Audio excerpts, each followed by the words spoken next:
The Alliance Council chamber was built to impress. Massive stone walls stretched up toward a ceiling lost in shadows.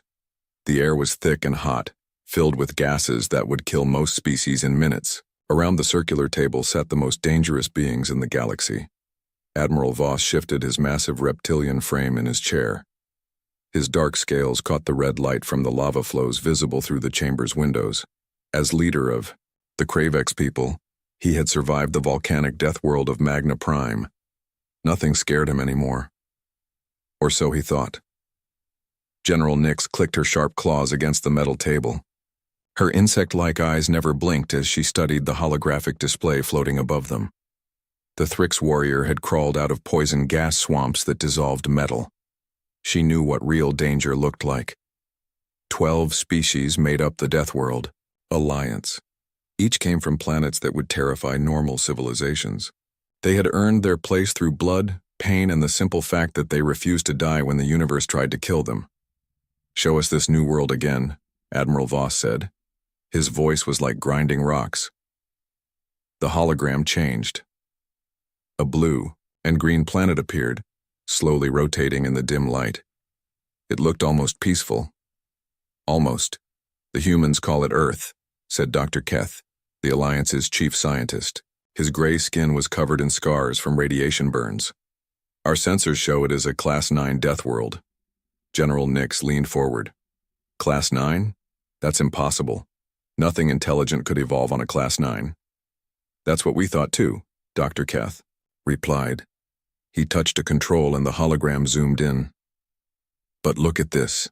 The planet's surface filled the display. Vast oceans of liquid water stretched between continents. Storms larger than entire star systems swirled across the surface. Lightning cracked through clouds thick enough to crush buildings. "The water covers 70% of the surface," Dr. Keth explained. "It's not just water either. It's filled with acid, salt, and creatures that hunt in packs." Commander Zek, a four-armed warrior from the ice world of Frostbite, made a disgusted sound. "No one could survive in liquid water. It would dissolve you." "The temperatures change constantly," Dr. Keth continued. "In some places, it gets hot enough to boil water. In others, it drops so low that the air itself freezes. The weather patterns are completely unpredictable." Admiral Voss studied the display. His people came from worlds where lava rivers were normal, but even they avoided water that hot. "What about the life forms?" The hologram showed new images. Massive creatures with rows of sharp teeth swimming through the deadly oceans. Land animals that could crush vehicles. Flying beasts with talons like swords. "Everything on this planet is designed to kill," Dr. Keth said. "The plants are poisonous.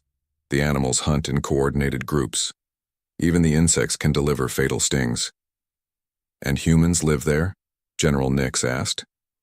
"Not just live. They thrive. They've built cities, developed technology, and spread across the entire planet. They've even learned to use the dangerous life forms as food sources." The council chamber fell silent.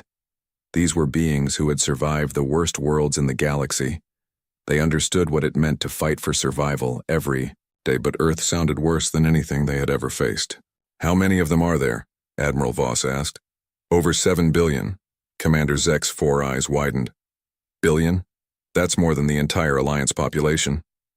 "They reproduce quickly and adapt to new environments," Dr. Keth explained. "Our long-range scans show they've learned to survive in every climate on their planet, from frozen wastelands to burning deserts." Admiral Voss stood up and walked to the window. Outside, lava bubbled and flowed like a slow river. This was his home. This was comfort. But these humans lived somewhere far worse and called it normal. "What do we know about their technology?" he asked. "Primitive by our standards, but effective. They've developed weapons capable of destroying their own planet several times over. They use controlled explosions to launch vehicles into space. Most interesting, they seem to enjoy making their technology more dangerous than necessary." General Nyx's antenna twitched with interest. "Enjoy danger?" "They have something called extreme sports, activities that serve no purpose except to risk death for entertainment. They jump from great heights, swim with predators, and race vehicles at deadly speeds." The council members looked at each other. They were warriors, survivors, beings who had faced death countless times. But they did it because they had to. These humans seemed to do it for fun. Why should we care about this planet? Asked Captain Rex, whose people lived on worlds where the gravity could crush bones. They're primitive. What use are they to us? Admiral Voss turned back to the group. Because they survived a Class 9 Deathworld. Do you understand what that means? The chamber was quiet except for the distant rumble of volcanic activity. It means they might be tougher than us. General Nick said slowly. Exactly. For centuries, we've been the strongest force in the galaxy. We've dominated because no one else could match our resilience. But these humans... They could be valuable allies, Commander Zek suggested. If they're truly as tough as their world suggests. Admiral Voss nodded. The hegemony has been growing stronger. Those soft-worlders think their advanced technology makes them superior to us. But what if we had allies who were even tougher than we are? You want to invite them to join the Alliance? Dr. Keth asked. I want to see what they're made of first. Send a diplomatic mission, make contact, let them know they're not alone in the universe. General Nick stood up. And if they refuse? Admiral Voss's eyes glowed like hot coals. Then we'll know they're smart as well as tough. But I don't think they'll refuse. From what I've seen, these humans seem to enjoy new challenges. Who should we send? Commander Zek asked. Send Ambassador Tor. He survived first contact with 17 different species. If anyone can handle humans, it's him. The hologram switched off, leaving the chamber in the red glow of lava light. The Alliance leaders sat in silence, each thinking about this new discovery. None of them realized they were about to make the biggest mistake in galactic history. 3 days later, Ambassador Tor's ship dropped out of hyperspace at the edge of Earth's solar system. The reptilian diplomat had handled difficult first contacts before. He had negotiated with species that breathed poison and civilizations that communicated through pain. But as his ship approached the small blue world, something felt different. His instruments showed massive energy signatures across the planet's surface. Cities that glowed with power, satellites that watched everything. These humans had been busy. Open a communication channel, Ambassador Tor ordered his crew. A moment later, a voice came through the speakers. It spoke in a language the ship's computers quickly translated. Unknown vessel. This is Earth Defense Control. Please state your intentions. Ambassador Tor smiled, showing rows of sharp teeth. Defense Control. These humans were ready for visitors. Good. He liked dealing with warriors. This is Ambassador Tor of the Deathworld Alliance. We come in peace, seeking contact with the human species. There was a long pause. Then the voice returned, sounding different somehow. More alert. Ambassador, you are cleared to approach Earth orbit. Follow the navigation beacon to Station Alpha. Welcome to our system. As his ship moved toward Earth, Ambassador Tor watched the planet grow larger on his screens. He could see the storms, the vast oceans, the dangerous beauty of humanity's home world. Soon, he would meet these remarkable beings face to face. Soon, the Alliance would learn what humans were really capable of. He had no idea that he was about to witness something that would change the balance of power in the galaxy, forever. 3 months had passed since first contact. The humans had accepted the Alliance invitation with surprising enthusiasm. What worried Admiral Voss was how quickly they had adapted to Alliance technology and customs.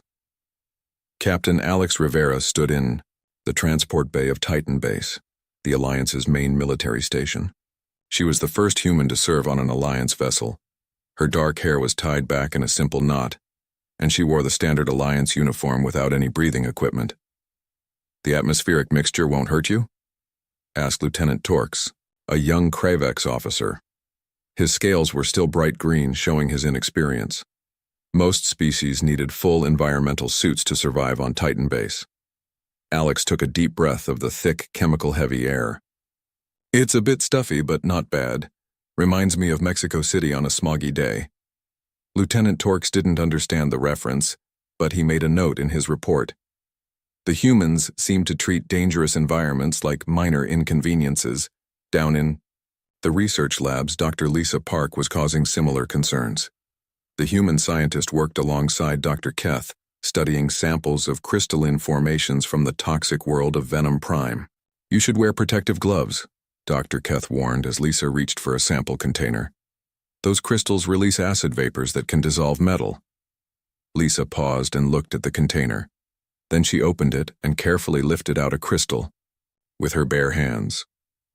"It's warm," she said, turning it to catch the light. "And it smells like vinegar." Dr. Keth's gray skin turned even paler.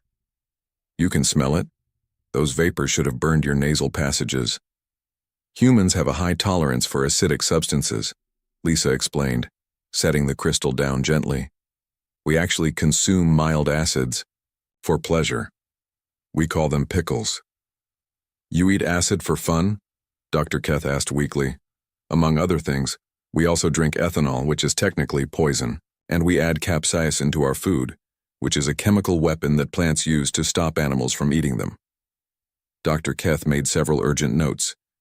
These humans were not just tough, they were insane. In the military training facilities, things were getting even more disturbing. Lieutenant Commander Jake Stone led a squad of human Marines through what the Alliance considered advanced combat training. The exercise took place in a chamber that simulated the surface of Hellfire, a world where the ground was molten rock and the air was filled with burning particles. Alliance soldiers trained here for only 30 minutes at a time, and many suffered burns even with full protective gear. The humans had been inside for 3 hours. General Nix watched through reinforced windows as Jake's team moved through the artificial landscape. They were sweating, but they showed no signs of distress. Worse, they were actually talking and joking with each other. "The temperature in there is hot enough to cook meat," General Nix said to her aide, Captain Vex. "Yes, General. But the humans say it reminds them of something called Arizona in summer." General Nix's compound eyes focused on the display showing the chamber's internal temperature. "Increase the heat by 20%. The temperature rose.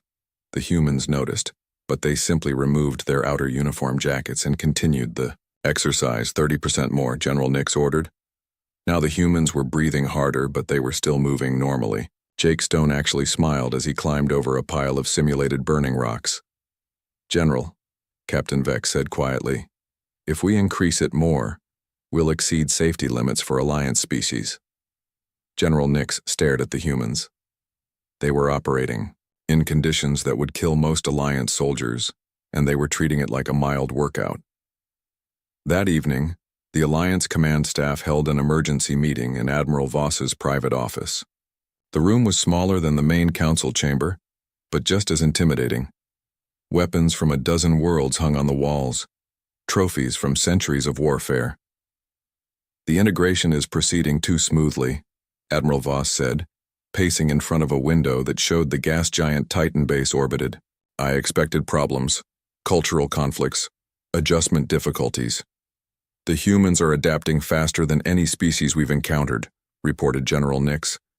"They're not just surviving our environments, they're thriving in them." Dr. Keth activated a holographic display. "I've been studying their biology. Their bodies are designed for survival in ways we never imagined. They have backup systems for their backup systems."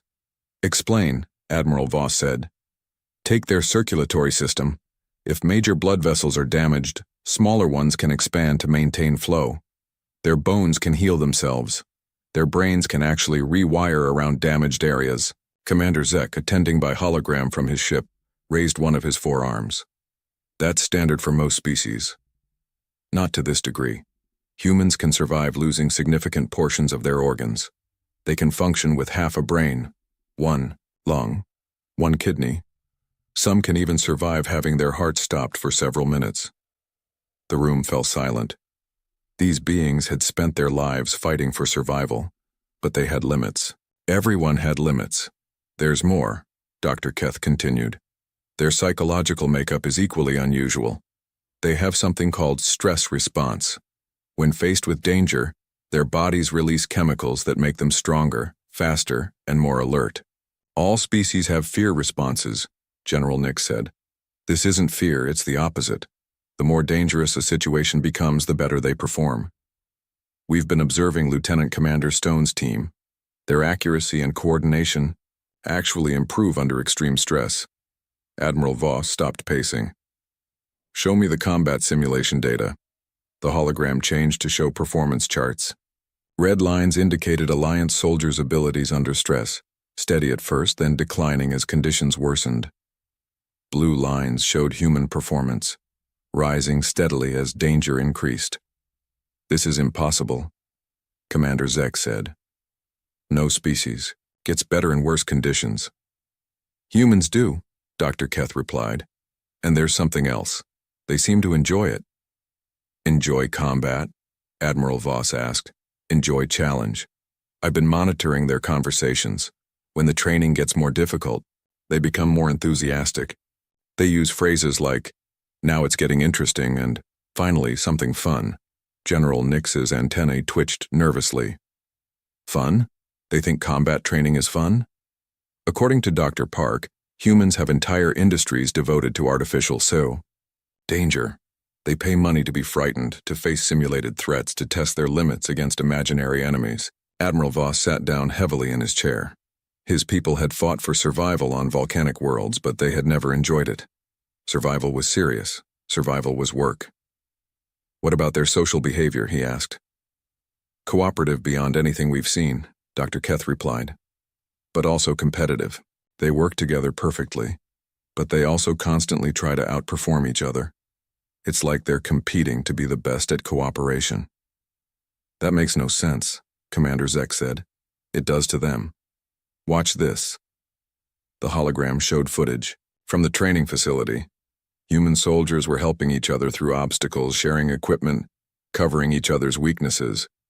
But they were also keeping track of who performed best, who solved problems fastest, who showed the most improvement. They're trying to win at teamwork, General Nix observed. Exactly, and they're very good at it. Admiral Voss studied the data for a long time. Outside his window, the gas giant's storms raged in patterns that had remained unchanged for millennia. Predictable, stable, unlike these humans. What's your assessment, Dr. Keth? He asked finally. The scientist's voice was quiet when he answered. I think we may have made an error in judgment, Admiral. How so? We invited them because we thought they were like us. Tough survivors who had earned their strength through hardship. Dr. Keth paused. But they're not like us at all. Explain. We survive despite our worlds. We endure hardship because we have to. But humans. Dr. Keth gestured at the performance, data still glowing in the air. Humans don't just survive hardship, they use it. They turn every challenge into an opportunity to become stronger. The room was quiet except for the distant hum of Titan Base's life support systems. Are you saying they're better than us? General Nix asked. I'm saying they're different from us in ways we didn't anticipate. We're warriors who have learned to survive. They're survivors who have learned to become warriors. Admiral Voss looked out at the gas giant's swirling storms. For the first time in his life, he wondered if the Alliance had made a mistake that couldn't be undone. Continue monitoring them, he ordered. I want to know everything about how they think, how they fight, and how they adapt. Yes, Admiral, Dr. Keth replied. But sir? What? What if we don't like what we find? Admiral Voss didn't answer. But as he watched the storms rage outside his window, he began to understand why some questions were better left unasked. The humans were here, now. And something told him that the galaxy would never be the same. The alarm bells rang through Titan Base at 600 hours. Admiral Voss had called an emergency meeting of the High Command.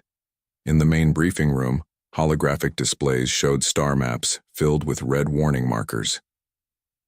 The hegemony has made their move, Admiral Voss announced to the gathered officers.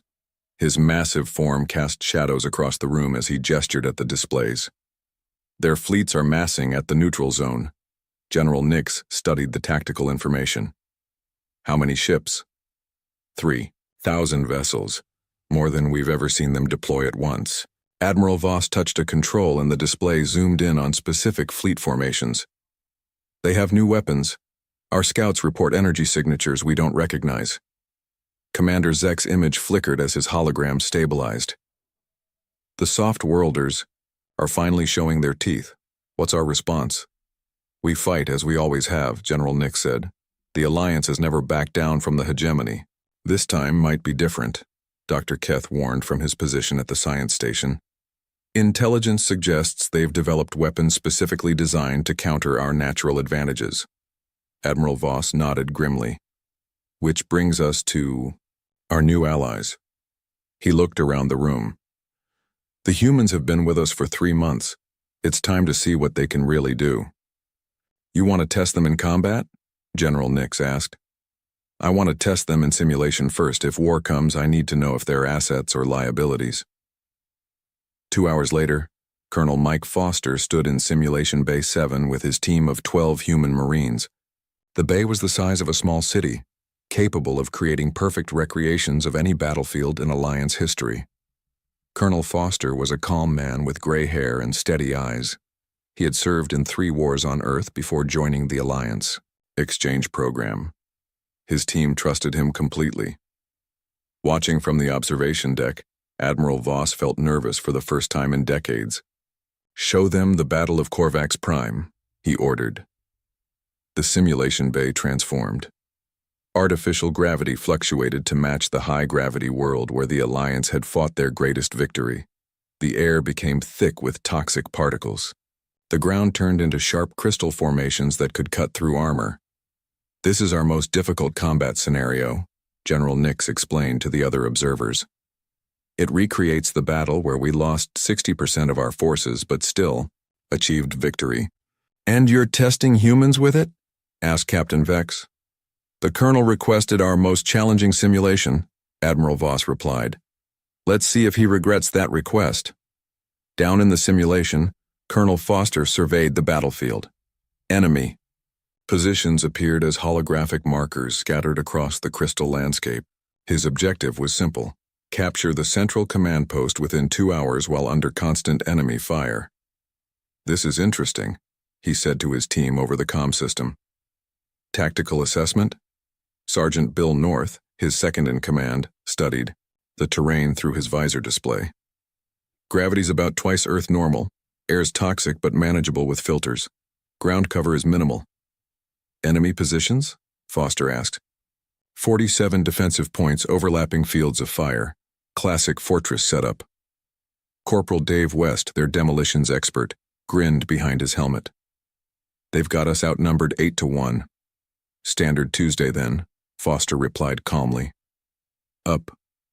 In the observation deck, the Alliance officers exchanged glances. Standard Tuesday? The simulation began. Immediately, the human team did something unexpected. Instead of advancing toward the objective, they spread out and began studying the battlefield more carefully. Why aren't they attacking? Captain Vex asked. They're thinking, Dr. Keth observed. Look at their movement patterns. The humans were indeed thinking, but not in any way the Alliance recognized. While Alliance tactics focused on endurance and direct assault, the humans were analyzing the battlefield like a puzzle to be solved. Sergeant North, take teams Alpha and Beta left. Use the crystal formations for cover, Colonel Foster ordered. Corporal West, I need shaped charges on the northern defensive line. Private Kate Ross, you're our spotter. Private Ross was the team's youngest member, but she had eyes like a hawk. She found a position on a crystal outcropping and began calling out enemy movements. 12 hostiles, Sector 7, 23 in the main bunker. Wait. She paused, studying her scanner. Colonel, they're using predictable patrol patterns. Time intervals? Every 47 seconds like clockwork. Colonel Foster smiled. The Alliance fought with discipline and courage, but they also fought with predictable patterns. Teams were going to dance with them. What happened next would be discussed in Alliance tactical schools for years afterward. The humans didn't just attack the enemy positions. They turned the battlefield into a symphony of coordinated movement. When enemy patrols moved left, human teams appeared on the right. When defensive fire focused on one position, attacks came from 3 others. How are they moving so fast in high gravity? General Nix asked. They're not fighting the gravity, Dr. Keth realized. They're using it. Watch how they time their jumps. The humans had quickly adapted to the heavy gravity, using it to their advantage. When they jumped, they came down hard and fast. When they took cover, they stayed low and moved like they were part of the landscape. But it was their teamwork that truly amazed the observers. The humans communicated constantly, sharing information, adjusting tactics in real time. They didn't just coordinate their actions. They anticipated each other's needs. "Corporal West, charges ready?" Colonel Foster asked. 30 seconds, sir." "Private Ross, enemy response?" "They're shifting to counter your position, but they don't see West's team." "Sergeant North?" "In position and ready to move on your signal." The charges exploded. Enemy positions that had seemed impregnable suddenly had holes in their defenses. Before the simulated enemies could react, human teams were through the gaps and moving toward the central objective. The Alliance had taken 18 hours to win the Battle of Korvax Prime. The humans completed the simulation in 43 minutes. In the observation deck, silence stretched like a physical thing. "Run it again," Admiral Voss said quietly. "Sir?" Captain Vex asked. "Run the simulation again. Different parameters. Make it harder." The second simulation recreated the Siege of Iron Gate, a battle the Alliance had lost. The gravity was even higher, the toxic atmosphere was worse, and the enemy had twice as many defensive positions. The humans completed it in 38 minutes. The third simulation was pure fiction, a scenario designed to be impossible. The Alliance tactical computer had created it as a training exercise in accepting defeat gracefully. The humans won in 22 minutes and asked if there was anything more challenging. Admiral Voss dismissed the other officers and stood alone in the observation deck, watching Colonel Foster's team as they reviewed their performance. The humans weren't celebrating their victory. They were analyzing what they could have done better. "Sergeant North, your approach to Sector 12 was too direct," Colonel Foster was saying. "Next time, try a flanking movement." "Understood. Sir, what about ammunition conservation?" "Good point. We use 60% of our supplies. In a real engagement, that might not be sustainable." They were critiquing a perfect victory because it wasn't perfect enough. Admiral Voss activated his communicator. "Dr. Keth, report to Simulation Bay 7 immediately." When the scientist arrived, Admiral Voss pointed at the humans. "What am I looking at?" Dr. Keth watched the human team for several minutes. "Evolutionary. Perfection," he said finally. "Explain." "Every species in the Alliance evolved to survive their homeworld. We became tough, resilient, hard to kill, but humans evolved to survive a world that was constantly trying to kill them in new ways. The difference being, we learned to endure, they learned to adapt. We survive by being stronger than our environment. They survive by being smarter than their challenges." Admiral Voss watched Colonel Foster demonstrate a tactical movement to his team. The human officer was patient, thorough, and completely focused on improvement. "Dr. Keth, I want you to run a projection for me." "What kind of projection?" "Assume we go to war with the hegemony. Assume we include human forces in our battle plans. What's the likely outcome?" Dr. Keth was quiet for a long time. "Admiral, I don't think you want to know the answer to that question.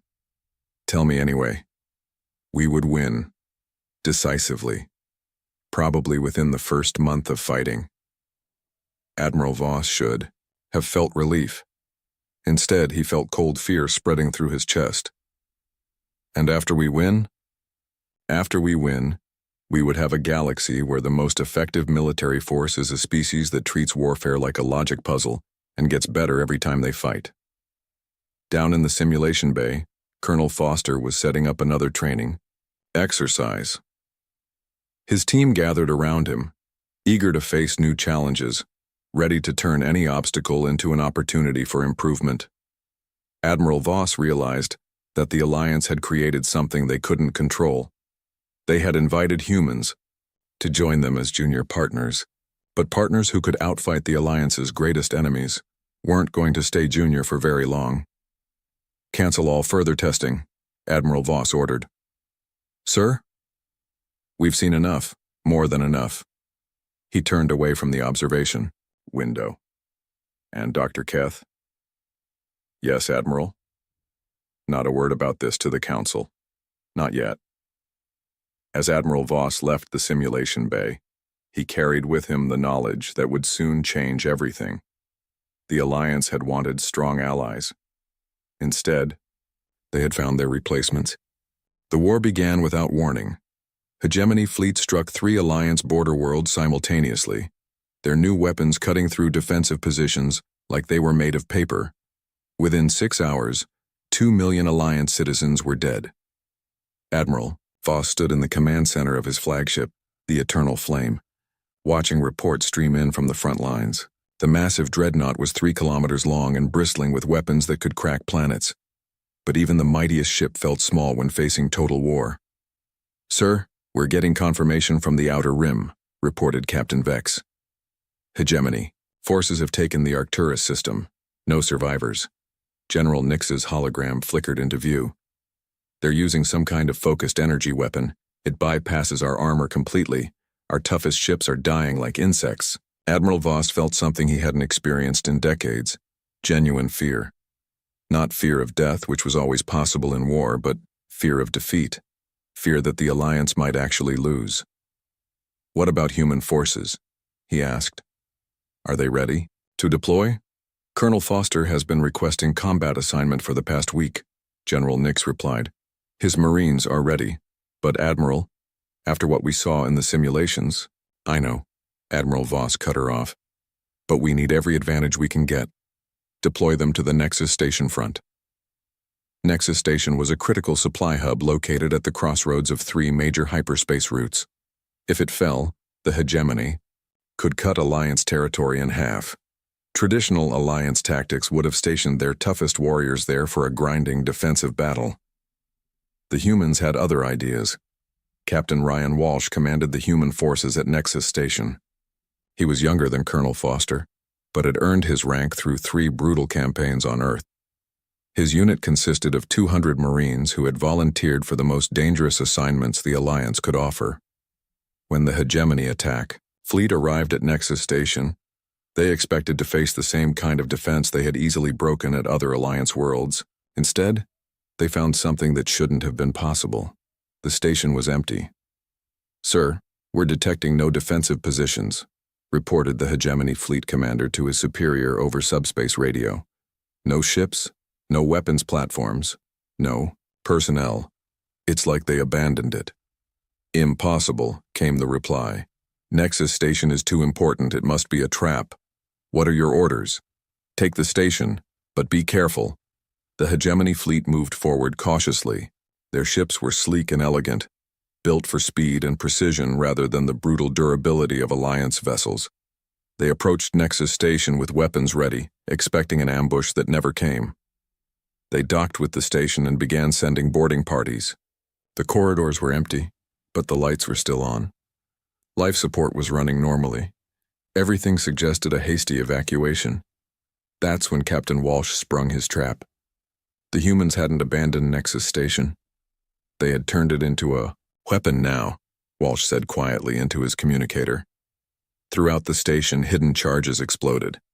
But these weren't random explosions meant to destroy the facility. They were precisely calculated detonations designed to disable the docked Hegemony ships without destroying them completely. Simultaneously, human teams that had been hiding in maintenance shafts and cargo holds revealed themselves. They moved through the station like ghosts, striking at enemy boarding parties and disappearing before counterattacks could be organized. "What's happening?" the Hegemony fleet commander demanded as his ships began reporting system failures. "Some kind of sabotage, sir. They've damaged our engines and weapons but left life support intact. It's like they want to capture our ships rather than destroy them." "That's exactly what they want," came a new voice over the communication channel. The Hegemony officers froze. The voice was calm, confident, and speaking perfect Hegemony standard. "This is Captain Ryan Walsh of the Human Marines. You have 2 options. Surrender now, or find out why humans are considered the most dangerous species in Alliance space." "Humans?" The fleet commander's voice cracked slightly. I thought they were just a primitive species the Alliance recruited. Sir, one of his officers interrupted. We're detecting movement throughout the station, lots of movement. On the tactical displays, the hegemony could see heat signatures moving through every level of Nexus station, but the movement patterns made no sense. The signatures appeared, disappeared, and reappeared in places that should have been impossible to reach so quickly. They're using the maintenance systems, another officer realized. They know every corridor, every shaft, every hidden passage. Captain, Walsh's voice came through the speakers again. You have 30 seconds to respond to our surrender demand. This is Fleet Commander Voss of the Hegemony Navy, the commander replied, trying to sound confident. We outnumber you 10-1. Your position is hopeless. Actually, Walsh said calmly, you're trapped inside our position. There's a difference. What followed was unlike any battle in recorded galactic history. The humans didn't fight like Alliance warriors, who would charge forward and absorb massive casualties to achieve their objectives. They fought like hunters who had studied their prey for months. Every hegemony move was anticipated. Every tactical decision was countered before it could be implemented. When hegemony forces tried to regroup in the station's main hangar, they found the area filled with obstacles that channeled them into carefully prepared kill zones. When they attempted to retreat to their ships, they discovered that human engineers had already disabled the docking systems. The ships were trapped, unable to detach from the station. Sir, a hegemony officer reported frantically, they're not trying to kill us, they're hurting us. It was true. The humans were using minimum necessary force, wounding rather than killing, capturing rather than destroying. They moved through the station like they owned it, because in many ways, they did. They had studied the blueprints, memorized every system, and turned the facility into an extension of their own tactical thinking. Watching from his flagship, Admiral Voss received reports that seemed impossible. The humans have taken Nexus Station? He asked Captain Vex. Yes, sir. But they didn't defend it in any traditional sense. They used it as bait, then turned the entire facility into a trap. The hegemony fleet is intact but completely captured. Casualties? 17 humans wounded, none killed. Hegemony losses are minimal, mostly unconscious crew members who were stunned rather than eliminated. Admiral Voss stared at the tactical display. A human force of 200 had captured a hegemony fleet of 50 ships with 3,000 crew members, and they had done it without significant bloodshed on either side. Get me Captain Walsh, he ordered. A few minutes later, Captain, Walsh's image appeared on the main screen. The human officer looked tired but alert. Behind him, hegemony prisoners were being processed by human Marines. Captain, report your status, Admiral Voss said. Nexus Station is secure, Admiral. We have captured 47 enemy vessels and approximately 3,000 prisoners. The station's strategic position is maintained. How? Admiral Voss asked. Our intelligence suggested the hegemony fleet was superior to anything we could field. Captain Walsh smiled. With respect, Admiral, intelligence was correct about their technology. Their ships are faster, and their weapons are more advanced than ours. Then how did you win? We didn't fight their ships, sir. We fought their assumptions. Admiral Voss didn't understand, and his expression must have shown it. The hegemony expected us to fight like Alliance forces, Walsh explained. Strong, direct, willing to absorb casualties to achieve objectives. Instead, we fought like humans, which means we turned their strengths into weaknesses. Their advanced ships became trapped cargo when we disabled the docking systems. Their superior numbers became a disadvantage when we forced them to fight in small groups. Their better technology didn't help them when the real battle was about understanding the battlefield itself. Admiral Voss felt a chill that had nothing to do with the ship's temperature. What are your recommendations for future engagements? Give us more challenging assignments, Walsh said without hesitation. This was a good warm-up, but we're ready for real combat operations. Admiral Voss ended the transmission and stood alone in his command center. Through the viewports, he could see the stars that had been Alliance territory for centuries. Soon, if the war went as Captain Walsh seemed to expect, those stars would be under human protection. The thought should have been comforting. Instead, it terrified him. General Nix's hologram appeared beside him.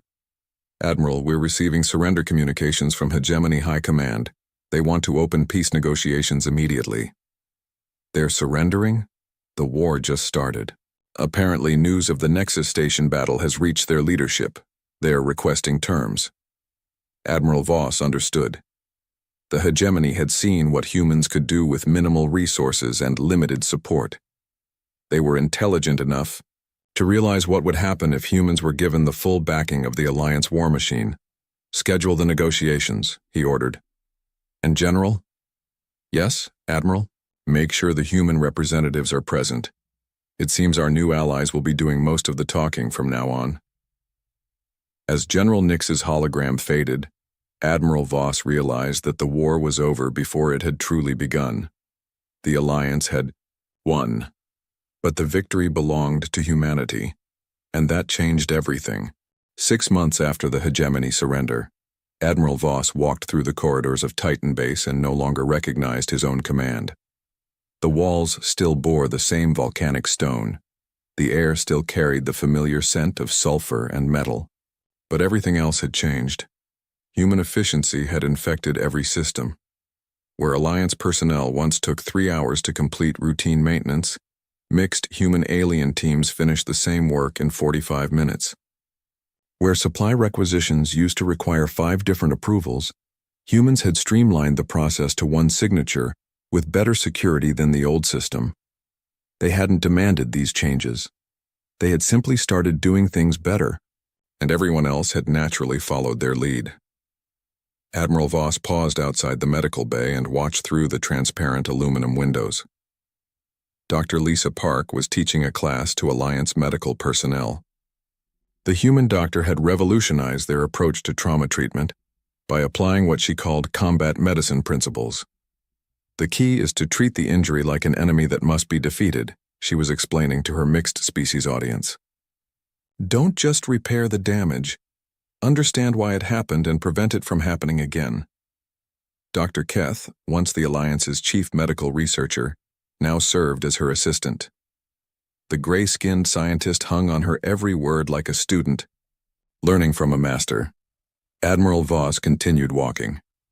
In the engineering section, he found similar scenes. Tony Blake, a human engineer, had redesigned their ship construction protocols by studying how humans built things on Earth, not just for function, but to survive in hostile environments. "Every system needs 3 backups," Tony was explaining, to a group of Alliance engineers. "But more importantly, every backup needs to be different from the primary system. If one fails, you need to know the others won't fail for the same reason." The Alliance had always built tough ships. Human-designed ships were tough, smart, and adaptable. They could literally rebuild themselves during combat if necessary. But it was in the command center that Admiral Voss encountered the most disturbing change. Ambassador Rachel Green sat at what used to be the secondary command station, coordinating with Alliance leaders across the galaxy. The human diplomat had restructured their entire communication network, making it faster, more secure, and more responsive than anything they had previously achieved. "Admiral Voss," she greeted him warmly. "Perfect timing. The council meeting is about to begin." Admiral Voss took his place at the main command chair, but he noticed that most of the other Alliance leaders were looking at Ambassador Green rather than him. She had become the person they turned to for solutions, guidance, and leadership. The holographic council chamber materialized around them. General Nix appeared from her flagship, Commander Zek from the outer systems, and the other Alliance leaders from their various posts. But now, human advisors stood beside each of them. "The quarterly efficiency reports," General Nix announced. "Production is up 40% across all sectors. Resource waste is down by 60%.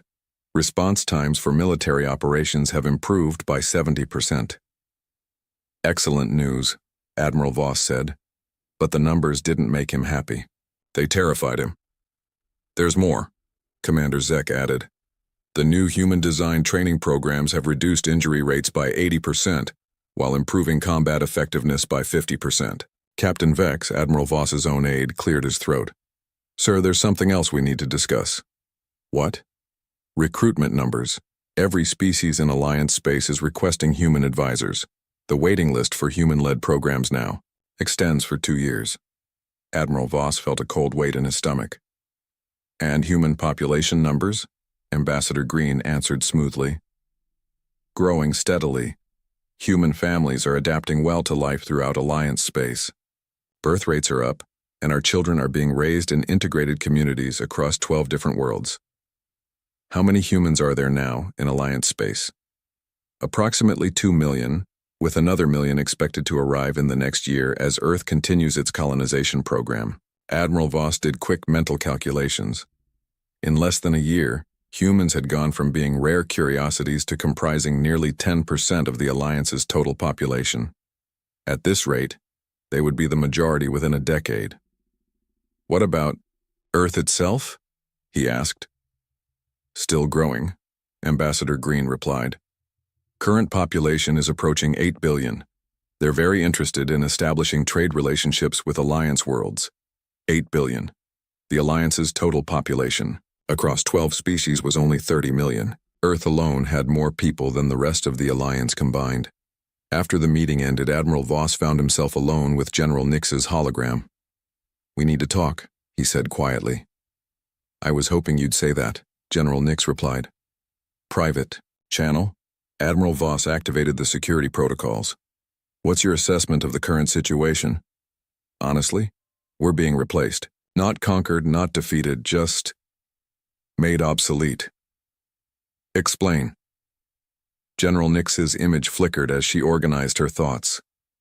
"Every human innovation makes us better at what we do. But it also makes us less necessary. They don't take control by force, they take control by being indispensable." Examples. My own command staff now includes 3 human advisors. When I make decisions, I find myself asking, what would the humans do? When problems arise, my first instinct is to consult with them. They've become the standard by which we measure competence. Admiral Voss understood. The same thing was happening throughout his own command structure. "But they're helping us," he said.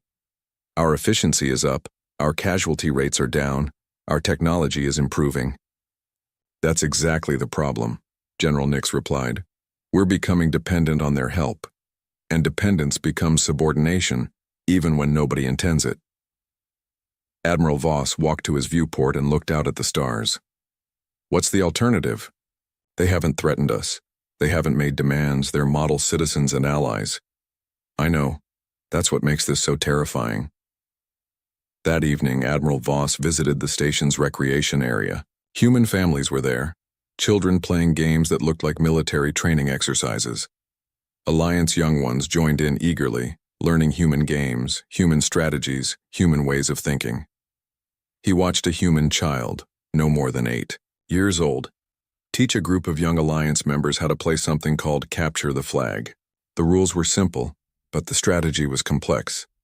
The human child naturally took command, organizing teams, assigning roles, adapting tactics in real time. The Alliance children followed her lead without question. It seemed natural to them. Admiral Voss realized he was looking at the future. A generation of Alliance citizens who would grow up thinking like humans, solving problems like humans, leading like humans. He found Dr. Keth in the medical bay, working late on research that had been inspired by human innovations. "Doctor, I need your honest assessment of our situation." Dr. Keth looked up from his work. "Which situation, Admiral? Our military position? Our technological advancement? Our social integration? Our survival as an independent alliance?" Dr. Keth was quiet for a long moment. "Admiral, we invited humans because we thought they were like us, tough survivors who had earned their place through hardship. But they're not like us. No, we're warriors who learn to survive. They're problem solvers who learn to fight. We adapt to our environment. They adapt their environment to themselves." Admiral Voss sat down heavily. "What happens next?" "I think we become part of something larger," Dr. Keth said. "Not through conquest, but through evolution. Humans don't destroy what they encounter, they improve it, optimize it, integrated into something better. And if we resist? Resist what? They haven't attacked us, haven't made demands, haven't threatened our independence. They've just been helpful. Admiral Voss understood the trap they had fallen into. Humans had made themselves necessary not through force but through competence. They had become the solution to every problem, the answer to every challenge, the standard by which success was measured. The Alliance will survive, Dr. Keth continued, but it will be a human-led alliance, not because they conquered us, but because we chose to follow them. As Admiral Voss returned to his quarters, he passed through corridors filled with humans and Alliance members working together. They were building something new, not human civilization, not Alliance civilization, but something that combined the best of both. It should have made him proud. Instead, it made him understand why some invitations could never be withdrawn. The Deathworld Alliance had invited humans as junior partners. Within a year, they had become indispensable advisors. Within a generation, they would be natural leaders. Not through conquest, but through competence. Not through force, but through excellence. Not through war, but through being so useful that life without them became unimaginable. Admiral Voss stood at his window looking out at stars that had been Alliance territory for centuries. Soon they would still be Alliance stars, but the Alliance would be something entirely different. Humanity had arrived not as conquerors, but as collaborators. And that, Admiral Voss realized, was far more dangerous than any army could ever be. The invitation had been extended in hope of gaining strong allies. Instead, they had invited their own transformation. And there was no going back. The space station Harmony Point floated in the dark void between two solar systems. It was a neutral ground, built by 12 different alien races to host meetings and trade talks. Today, it would witness something that would change the galaxy forever. Ambassador David Ross adjusted his formal blue uniform as he walked through the station's main corridor. His footsteps echoed on the metal floor. Behind him, 2 human security guards followed at a respectful distance. Ross was nervous, but he didn't show it. He had been a diplomat for 20 years. This was just another meeting. "Sir," the Vulcan. "Delegation is already in the main hall," said Lieutenant Barnes, one of his guards. Barnes was young, maybe 25, with sharp eyes that never stopped watching for danger. "Good," Ross replied. "The sooner we start, the sooner we can go home." Ross carried a small briefcase in his left hand. Inside were the documents that could bring peace between Earth and the Vulcan Empire. The treaty was fair. Earth would keep its current colonies and the Vulcans would have their territory. Trade routes would be shared. No one would attack anyone else. It seemed simple enough. The main hall of Harmony Point was huge. A massive dome overhead showed the stars outside. Alien species from across the galaxy had come to watch this historic meeting. The reptilian Altarians sat in one section. The insect-like hive queens buzzed quietly in another. Everyone knew this was important. At the center of the hall stood a raised platform. On one side sat the human delegation, just Ross and his 2 guards. On the other side sat the Vulcans. The Vulcans were not pleasant to look at. They stood 8 feet tall with thick gray skin that looked like stone. Their faces had no nose, just 2 slits for breathing.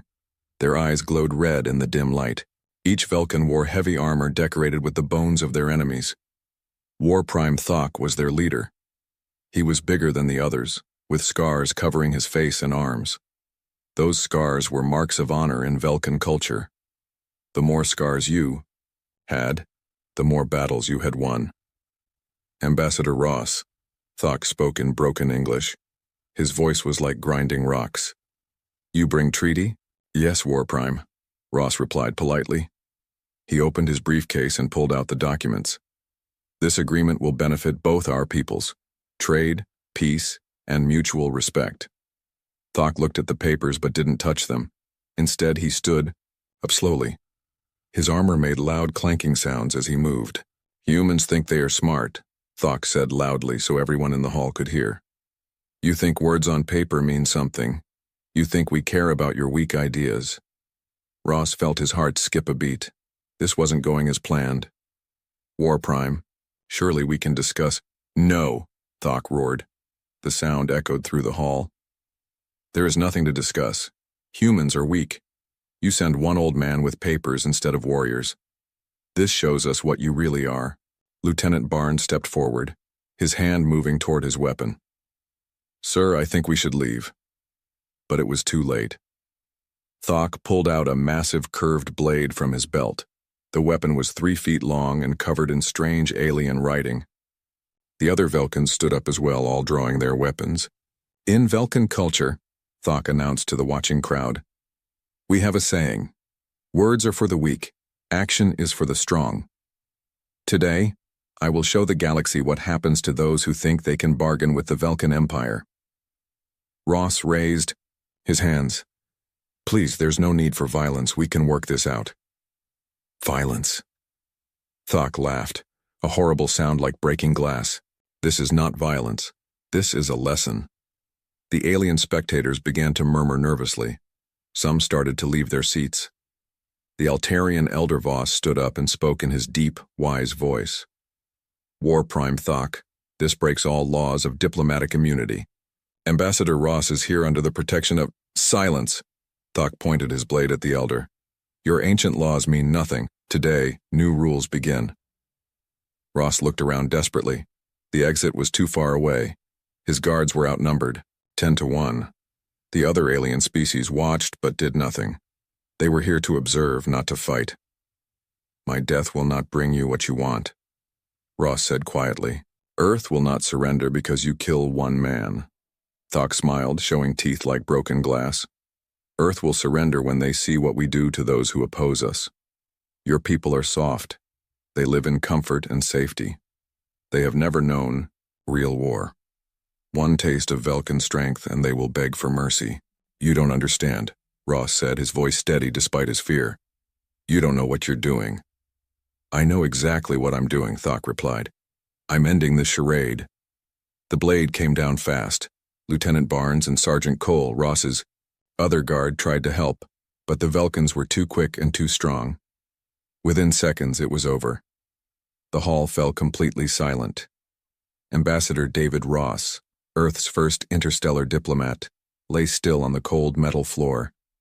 His briefcase had fallen open, and the peace treaty papers scattered in the artificial wind from the station's air system. Thok cleaned his blade on a piece of cloth and put it back in his belt. He looked around the hall at all the shocked alien faces. Let this be a message to all who watch, he declared. The Velkan Empire does not negotiate. We take what we want. Earth has been warned. The Velkan delegation marched out of the hall, their heavy boots echoing like thunder. The alien spectators sat in stunned silence. Many had lived for hundreds of years and had never seen anything like this. Elder Voss of the Altarians slowly walked to where Ross lay. He knelt down and gently closed the human's eyes. Foolish Velkans, he whispered to himself. You have no idea what you have just awakened. In the station's communication center, the news was already being broadcast across the galaxy. Every human, colony, every Earth outpost, every ship in space received the same message. Ambassador David Ross was dead, murdered during a peace negotiation. The message reached Earth 12 hours later. Thok thought he had sent a message of strength and fear. Instead, he had lit a fire that would burn across the galaxy. The Velkans had made their first and final mistake.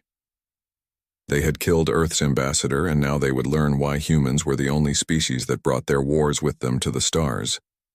The galaxy was about to discover what happened when you awakened a sleeping giant. The news hit Earth like a lightning bolt. President Maria Santos was eating breakfast in the White House when her emergency phone rang. The red phone only rang for one reason, a crisis that could threaten all of humanity. Madam President, came the voice of Defense Secretary Tom Bradley. His voice was shaking.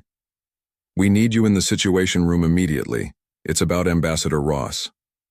Santos put down her coffee cup. Something in Bradley's tone made her stomach turn cold. What happened? Ma'am, he's dead. The Velkans killed him during the peace talks. They broadcast it live to the entire galaxy.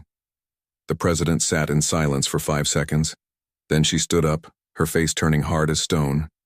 Get me every world. Leader on secure line. Now. Within 1 hour, something happened that had never occurred in human history. Every major leader on Earth was connected on the same call. Presidents, prime ministers, kings, chancellors, all of them together for the first time ever. The conversation was short. They killed our ambassador, Santos said simply. They murdered him in cold blood while he was trying to make peace. What do we do? Asked Prime Minister Robert Chen of the European Federation. We show them what happens when you attack humanity, replied President Viktor Kozlov of the Russian Republic. For the first time in centuries, Earth spoke with one voice. Every nation, every government, every military force would work together. The old enemies became allies in a single moment. General Marcus Webb was called from his retirement home in Colorado. At 65, Webb had fought in the last major Earth conflicts before the Great Peace. He was the only human alive who understood large-scale warfare. General Webb, President Santos said over the video call, "We need you to lead our response." Webb looked at the screen with tired eyes. He had hoped never to see war again. Madam President, I need to know, are we talking about a police action or total war? They killed our ambassador on live television, Santos replied. What do you think? Webb nodded slowly. Then I'll need full authority over all military forces on Earth and in the colonies. I'll need every factory, every shipyard, every resource we have. You have it. Webb walked to his old study and opened a safe he hadn't touched in 20 years. Inside were plans, secret military projects that Earth had developed just in case humanity ever faced an alien threat. The politicians had called it paranoia. Webb had called it preparation. The first project was codenamed Fortress Earth. Within hours, massive orbital defense platforms that had been disguised as space stations began revealing their true nature. Weapons that could destroy entire fleets emerged from hidden bays. Shield generators that could protect whole continents came online. The second project was Ghost Fleet, hidden in asteroid belts and behind moons. Secret shipyards had been building warships for 50 years. These weren't exploration vessels or cargo ships. These were pure weapons of war, designed by humans who remembered what it meant to fight. For survival, Admiral Kate Morgan received a call at the Luna Naval Base. She was Earth's youngest admiral, only 42 years old, but she had the respect of every officer in the fleet. Admiral, came Webb's voice, I need you to bring our people home. Sir? Every human colony, every outpost, every mining station. Bring them all back to Earth's protection. We're about to have visitors, and they won't be friendly. Morgan understood. Immediately. Within hours, the largest evacuation in human history began. Transport ships that had been carrying cargo suddenly switched to carrying people. Civilian vessels were pressed into service. The scattered children of Earth came home, but not everyone ran. On the mining world of New Haven, Colony Administrator Bill Jackson received the evacuation order. He looked at the message for a long moment, then deleted it.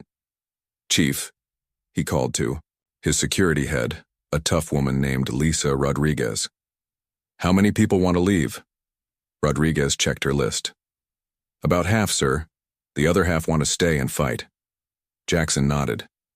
Then we stay and fight. Send a message to Earth. Tell them New Haven stands ready. Similar messages came from dozens of colonies. Humans who had never seen war, who had lived peaceful lives among the stars, suddenly found a fighting spirit they didn't know they had. On Earth itself, the transformation was incredible to watch. Factories that made cars began making tanks. Shipyards that built cruise ships started building destroyers. Citizens who had never held weapons lined up at recruiting stations. Dr. Sarah Kim, Earth's lead scientist, received a visit from General Webb himself. Doctor, Webb said, I need to know about Project Deep Strike. Kim's face went pale. Deep Strike was humanity's most secret weapon project. Technology that could move ships across vast distances instantly. It had been theoretical until now. General, the tests have been successful, but we've never tried it on a large scale. How large could we go? With the right power source, maybe an entire fleet. Webb smiled grimly. Then we're about to find out what happens when humans bring their entire military across the galaxy in the blink of an eye. The Velkans, meanwhile, celebrated their victory. War Prime Thok held a great feast in his palace on the Velkan homeworld.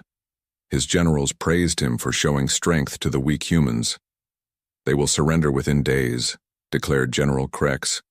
No species can stand against Velkan power.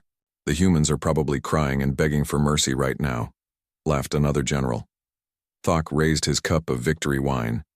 Today we showed the galaxy that the Velkan Empire fears no one. Soon we will rule from one end of space to the other. None of them noticed the small probe that drifted past their homeworld. It looked like space junk, but it was actually Earth's most advanced spy satellite. It recorded everything: the celebration, the military positions, the weaknesses in their defenses. Back on Earth, Webb watched the footage with cold eyes. They're celebrating, reported his intelligence chief, Colonel Park. Good, Webb replied. Let them celebrate. It will make what comes next even more shocking. The president's voice came over the intercom. General, the world leaders are ready for your briefing. Webb straightened his uniform and walked to the Global Command Center. On screens around the room, he could see the faces of every major leader on Earth. Behind them stood their military commanders, all waiting for orders. Ladies and gentlemen, Webb began, they wanted to send us a message. Now we're going to send them one. By the time we're finished, every species in the galaxy will understand why humans are different. He pressed a button, and holographic displays showed the secret fleets, the hidden weapons, the sleeping giant that Earth had become. Operation Awakening begins now. Across human space, warships that had waited in darkness for decades powered up their engines. The most dangerous species in the galaxy was finally ready to show what they could do. Elder Voss of the Altarian Collective had lived for 800 years. He had seen the rise and fall of empires, the birth of new species among the stars, and the end of countless wars. But he had never seen anything like what the humans were doing. 3 weeks had passed since the battle at New Geneva. In that time, Velkan fleets had attacked 12 human colonies. They expected easy victories. Instead, they found nightmares. At Alpha Station, humans had turned the entire asteroid mining facility into a weapon. When the Velkans approached, the humans launched the asteroids themselves at the enemy ships. Rocks moving at incredible speeds became missiles that no armor could stop. At New Tokyo Colony, the humans had vanished completely. The Velkans landed expecting to find a surrendered population. Instead, they found empty buildings filled with traps. Explosions followed the Velkan. Soldiers everywhere they went. Snipers picked them off from hidden positions. The humans had turned their own colony into a death maze. Most disturbing of all was what happened at Darwin Station. The Velkans arrived to find the human colonists still there, working normally. But when the Velkans landed, every human, men, women, even children, picked up weapons and fought. They fought in their homes, in their streets, in their schools. They never surrendered, never retreated, never stopped fighting until the last one fell. The galaxy watched these battles with growing horror. Other species fought for territory, for resources, for honor. Humans seemed to fight for something else, entirely, something that made them willing to die rather than lose. Elder Voss decided he needed to understand. He requested a meeting with Earth's leadership. The meeting took place on a neutral station called Haven Point. Elder Voss arrived with a small delegation of peaceful representatives from various species. General Webb came with Admiral Morgan and a single aide. General Webb, Elder Voss began, his ancient voice filled with concern. The galaxy is watching your war with great worry. We have never seen such intensity and conflict before. Webb looked at the alien elder with steady eyes. Elder Voss, with respect, you've never seen humans fight before. That is precisely what concerns us, interrupted Ambassador Rel of the Hive Queens. Your species fights in ways we do not understand. You turn defeat into victory, death into weapon. This is not normal. Admiral Morgan leaned forward. Normal for who? You species achieved peace by giving up your ability to fight. We achieved peace by becoming so good at fighting that no one wanted to fight us anymore. Explain. Elder Voss requested.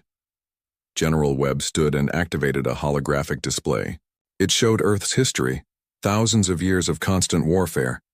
Humans fighting humans with swords, guns, bombs, and nuclear weapons. Every other species in the galaxy had to choose, Webb said calmly. Evolve past violence to reach the stars or destroy yourselves. We chose a third option. We took our violence with us. The alien representatives watched the display in silence. Images flashed by. Ancient battles, world wars, tactical innovations that had turned killing into an art form. For thousands of years, Webb continued, humans fought each other. We learned every possible way to wage war. Ground combat, naval warfare, air superiority, space battles, psychological warfare, guerrilla tactics, siegecraft, espionage. We studied war the way you species study science. Elder Voss felt a chill run through his ancient bones.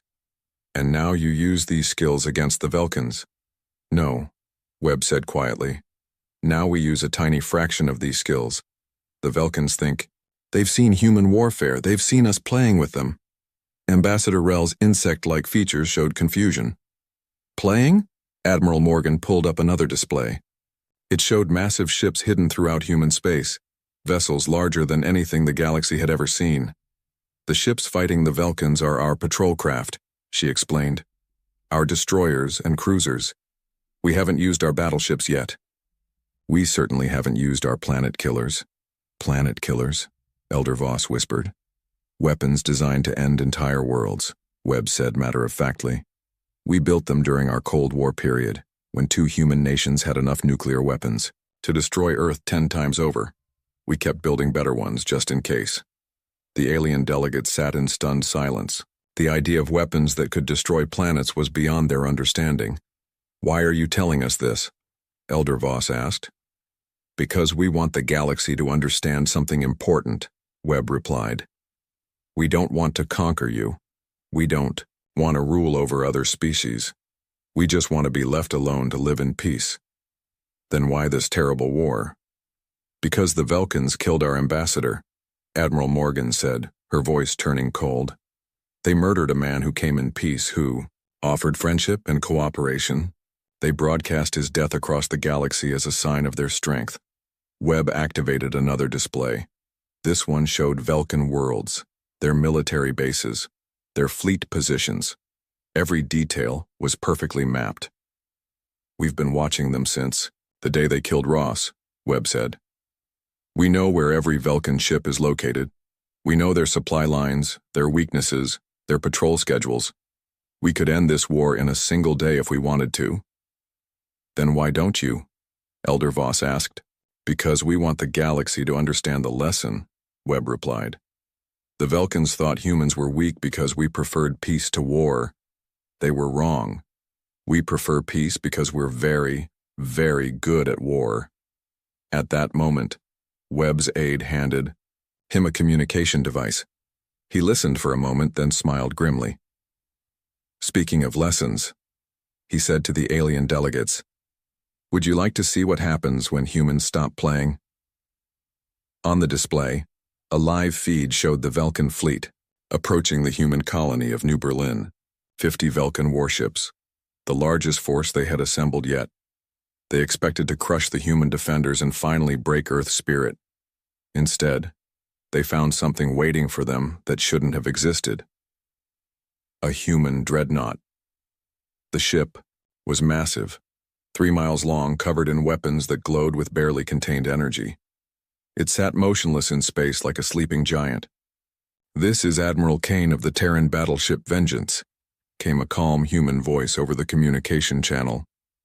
Velkan fleet, you have entered human space with hostile intent.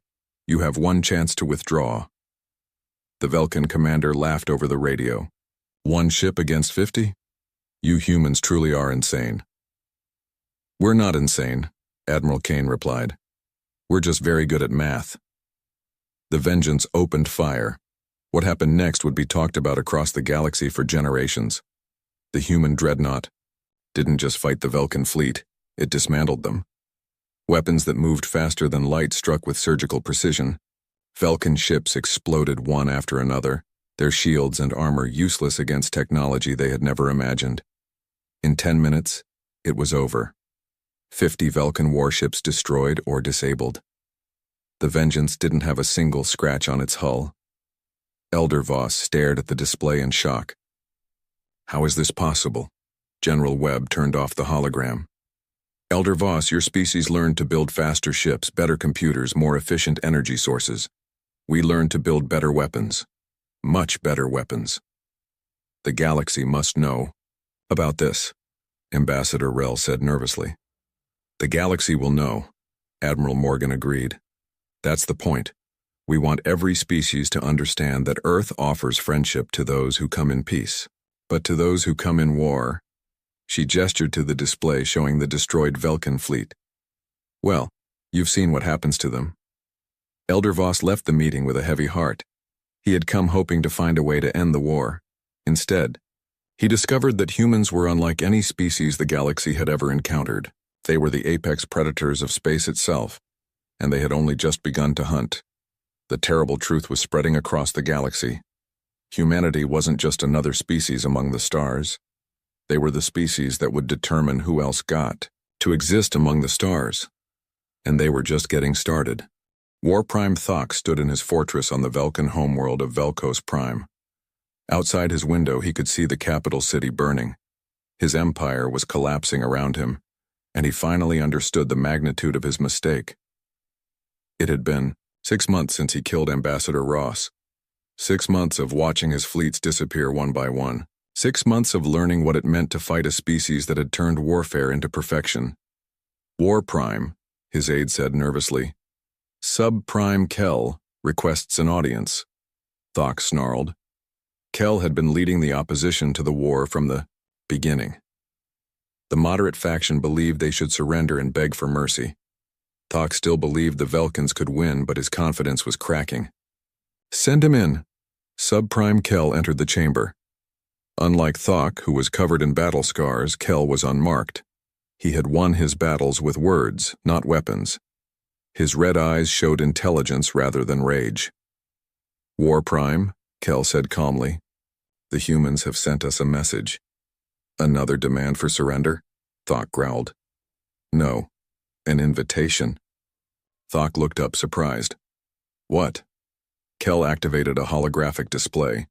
The image of General Webb appeared, looking tired but determined. War Prime Thok.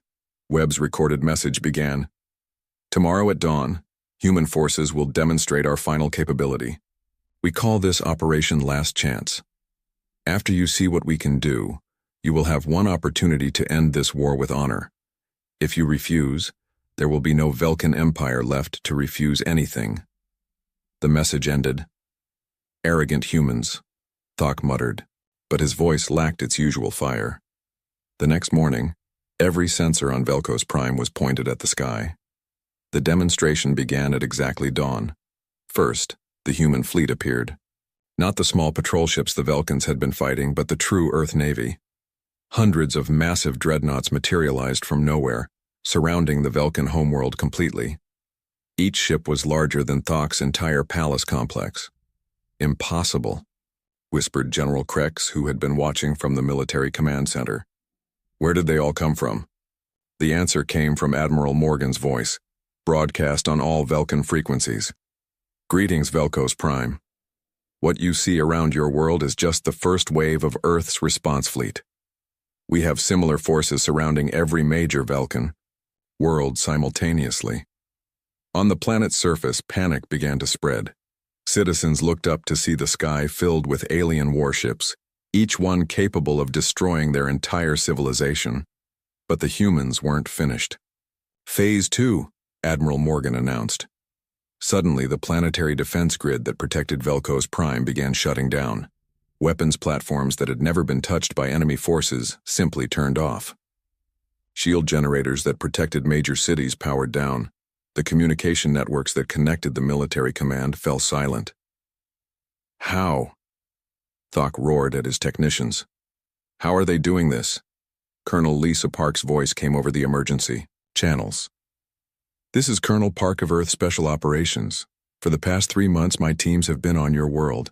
in your systems, in your networks. We know everything about your technology because we've been controlling it. Thok felt his knees go weak. Human soldiers had been on Velkos Prime for months, moving freely through his capital, his military bases, his most secure facilities. And he had never known. Phase 3, Admiral Morgan continued. The demonstration reached its climax. High above, the planet, a single human ship, smaller than the dreadnoughts but somehow more frightening, powered up a weapon that made the very air around Velkos Prime glow. "What you are seeing," came General Webb's voice, "is our Planet Killer class vessel final answer. The weapon you see charging has enough power to crack your world like an egg. We have 96 identical ships, each one positioned at a different Velkan world." The energy buildup was visible from the planet's surface. A light brighter than their sun began to form around the human weapon. Every Velkan who saw it understood that their species stood on the edge of extinction. Then, at the last moment, the weapons powered down. "However," Webb continued, "Earth does not wage war against entire populations. We wage war against those who choose war over peace. War Prime Thok, you have 1 hour to surrender yourself and your military leadership. In return, the Velkan people will be spared, and your empire can continue to exist under new leadership." Thok stood in his fortress, surrounded by the wreckage of his ambitions. His generals were already removing their armor, preparing to surrender. His own people were calling for his head. Subprime Kel approached him one last time. "War Prime, it's over. The humans have shown mercy by giving us this choice. Don't force them to show us what they do when mercy is refused." Thok looked out his window at the human fleet filling the sky. In 6 months, the humans had gone from seeming weak and defenseless to demonstrating they could destroy entire star systems without breaking a sweat. They had fought with strategy, technology, and capabilities that no other species possessed. "How did we get it so wrong?" Thok asked quietly. "We judged them by our own standards," Kel replied. "We thought a peaceful species must be weak. We didn't understand that they might be peaceful because they were too strong to need constant warfare." Thok removed his armor piece by piece, letting it fall to the floor.